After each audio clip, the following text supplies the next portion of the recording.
Today's video, I'm going to teach you why professional photographers and designers use curves in Photoshop instead of simple brightness and contrast adjustments. Start by opening your image in Photoshop on the web. Once your photo is on screen, look over to the right side panel and click on Adjustments, then choose Curves. If the Adjustments panel is not visible, just click the Adjustments icon in the right toolbar to open it first. This is where you'll access one of the most powerful tools for improving tone and contrast in your image. When the Curves panel opens, you'll see a graph with a diagonal line running from the bottom left corner up to the top right corner. At first glance, it may look a little technical, but it's actually very simple once you understand what each part controls. The bottom left area of the line affects the shadows, which are the darker parts of your image. The middle section controls the midtones, which are the in-between brightness values, where most of the image detail usually lives. The top right area controls the highlights, which are the brightest parts of the photo. Now here's the technique professionals use all the time: creating a simple S-curve.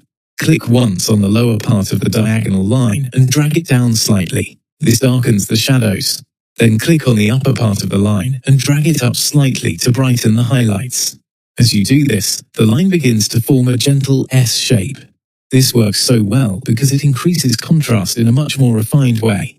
Pulling down the shadows adds depth and richness to the darker areas, while lifting the highlights helps the brighter parts stand out more clearly. Together, these two small adjustments can make your image feel more dynamic, polished, and professional.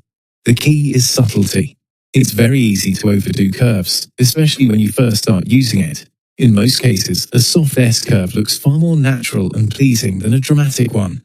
Small movements often create the best results. You can also click anywhere on the curve to add more control points. This gives you extra precision if you want to adjust only certain brightness levels without changing the entire image. And if the photo starts to look too dark or too bright, simply drag those control points back until the balance feels right. That's exactly why professionals rely on the curves adjustment. It gives you far more precise control than a basic brightness and contrast adjustment ever could. If you found this Photoshop tip helpful, don't forget to like the video, subscribe to the channel, and I'll see you in the next Photoshop tutorial.